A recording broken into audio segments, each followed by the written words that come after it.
नमस्कार मित्रों, मैं पंडित अखिल शुक्ल। आज नवरात्र का दूसरा दिन है। इसी समय पे हम सफ़ेदार गणपति जी निकाल लेते हैं।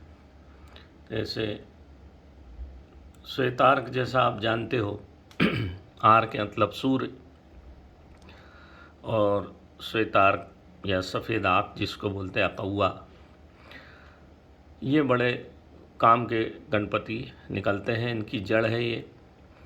इनकी जड़ को अभिमंत्रित करके प्रथम नवरात्र में निकाल लिया, पूजा पाठ करके अभिमंत्रित करके, फिर इस तरह से बना देते हैं। अब ये जड़ें हैं तो अलग अलग रूपों में निकलती हैं ये, पर गणेश जी के रूप में ज़रूर निकलती हैं। सूर्य जो है हमारी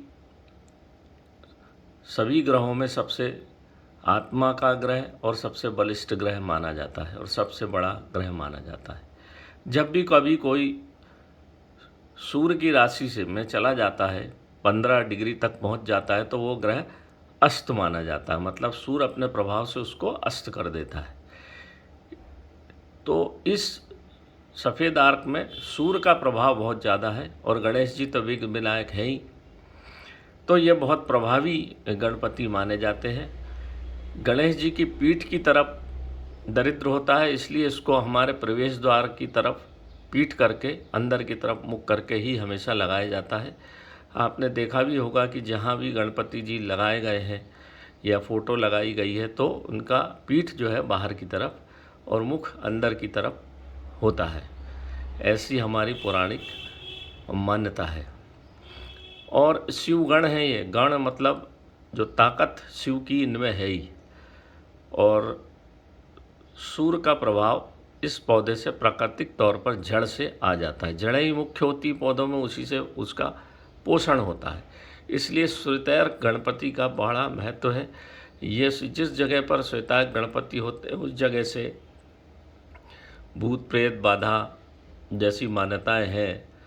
नकारात्मक ऊर्जा, जहाँ सूर्य का प्रकाश पहुँच जाता है वहाँ नकारात्मक ऊर्जा का अपने आप विनाश हो जाता है। ये इसका मुख्य सिद्धांत है। और जब आपके घर से नकारात्मक ऊर्जा, एक तो प्रवेश नहीं हो पाएगी क्योंकि प्रवेश द्वार में है, और नकारात्मक ऊर्जा जो अंदर है वो भी बाहर चली जाएगी। क्योंकि सूर्य, जब हम इन गणपति का मुंह अंदर रखते हैं तो ये अंदर की नकारात्मक ऊर्जा को निकाल के बाहर कर देते हैं पीठ के द्वारा, और बाहर की सकारात्मक ऊर्जा फिर अपने आप हमारे घर में आने लग जाती। चाहे आप दुकान पे लगाएं चाहे घर पे लगाएं।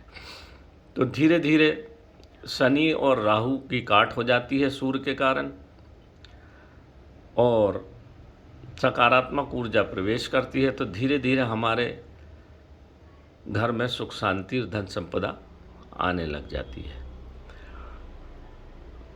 जितने भी लोग हमारे घर में हैं, जिसमें अगर किसी को शनि का प्रभाव है, किसी को राहु केतु का, तो सबको प्रभाव रहता ही, जिसके कारण राहु बड़ा खतरनाक ग्रह, जिसके कारण बुद्धि भ्रष्ट होती है और हमारे बनते काम बिगड़ जाते हैं। जरा जरा सी बात में गुस्सा आती है। तो जब ये गणपति जी हमारे प्रवेश द्वार पर लगे रहते हैं और इसमें सिंदूर लगा रहता है, कामिया सिंदूर है, तो इस सिंदूर का भी प्रभाव होता है। और जब हम इनके नीचे से बार बार निकलते हैं तो हमारी भी नकारात्मक ऊर्जा को ये खींच लेते हैं, और हम जो भी नकारात्मक ऊर्जा बाहर से लेके अंदर आते हैं वो भी वहाँ रुक जाती, दरवाजे पे ही रुक जाती। इसलिए पुराने ज़माने में दरवाजे पे पैर धोने की प्रथा थी। तो प्रवेश द्वार पर ही हमेशा, आपने जितने पुराने किले देखे होंगे, राजा महाराजाओं के महल देखे होंगे, प्रवेश द्वार पे गणपति का स्थान है और प्रथम स्थान वहीं है। वहीं से आपके घर में प्रवेश होता है, वहीं से आप अपने घर के किसी भी कार्य के लिए बाहर निकलते हैं। तो सकारात्मक ऊर्जा लेके निकलते हैं अपने घर से, तो आपके दिन भर काम बनेंगे, धन व्यापार अच्छा चलेगा। और जब शाम को आएंगे तो जो नकारात्मक ऊर्जा लाए हैं वो घर के बाहर छूट जाती। ये सवितार गणपति का प्रभाव है। अब इनको बनाने के लिए थोड़ी दिव्यता लगती है। जैसा इनके सिर के ऊपर सुपारी लगी है, पुंगी सुपारी, ये जो लगी है इसको बोलते हैं पुंगी सुपारी, जो रिद्धि सिद्धि या महागौरी का स्वरूप है, जो सिर पे लगाई गई है ताकि सकारात्मक ऊर्जा, जैसा आप देखे होंगे कि हर पूजा पाठ में सुपारी का बड़ा महत्व होता है, तो ये सिर पे विराजमान है। कौड़ी जो है ये पीली कौड़ी है, समुद्री कौड़ी। पीली कौड़ी जिसके घर में होती, दीपावली पे आप पूजा भी करते हो, धन लक्ष्मी के लिए रहती है। तो ये कान के स्वरूप में लगा दी गई है। 2 आँखें जो है ये लाल गुंजा है, माँ जगदम्बा है। और माथे पे काली गुंजा है, ये माँ काली है। और ये महागौरी, ये सफ़ेद गुंजा है। इस तरह से ये अभिमंत्रित करके, हर चीज़ को लगाने के लिए अभिमंत्रित करके इनमें लगाई जाती है। और ये आपका सतरंगी धागा है, ये जो लटक रहा है ये पीछे लटकाने के लिए इनको ऐसे लटका दिया जाता है। इनको जब भी कभी होली, दिवाली या गणेश जी आते हैं तब इनको आपको काम या सिंदूर से रंग देना है, ताकि सकारात्मक ऊर्जा बनी रहे और इनका प्रभाव कम ना हो। सिंदूर का एक बड़ा भारी प्रभाव रहता है कि यह किसी भी प्रकार की नकारात्मक ऊर्जा को वहीं रोक देता है। तो इस प्रकार से मित्रों ये श्वेतार गणपति का हमने निर्माण किया। ये गुजरात जाना है। इस तरह से हमारे पास 10-12 गणेश जी हैं, तो जाते रहते हैं ये तो हमेशा। तो ये अभी कल गुजरात चले जाएंगे, उनके लिए बनाए हैं। ये देख लीजिए मित्रों, ये बड़े ही दुर्लभ चीज़ है। बस ये है कि सूखा हुआ पौधा होना चाहिए, उसी से श्वेतार गणेश जी निकालना है आपको काट के। हरे पौधे को बिल्कुल नहीं सुखाना है। इस बात का विशेष ध्यान रखें, नहीं तो फिर आपके घर में उल्टा प्रभाव होने लगेगा।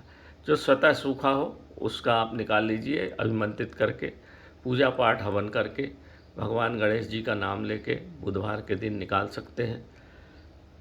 अभी नवरात्र चल रही है, तो नवरात्र में 7 दिन 9 दिन बड़े शुभ माने जाते हैं। माँ गौरी की कृपा रहती है, माँ भगवती की कृपा रहती है। तो नमस्कार मित्रों, मेरे ये श्वेतार गणेश जी के संबंध में बहुत सारे मित्रों के फ़ोन थे, तो मैंने आज ये श्वेतार गणपति का वीडियो डाल दिया। मित्रों देखिए और आप भी लाके अपना घर में स्थापित करिए। जय गणेश भगवान की, सबकी मनोकामना पूर्ण हो। नमस्कार मित्रों।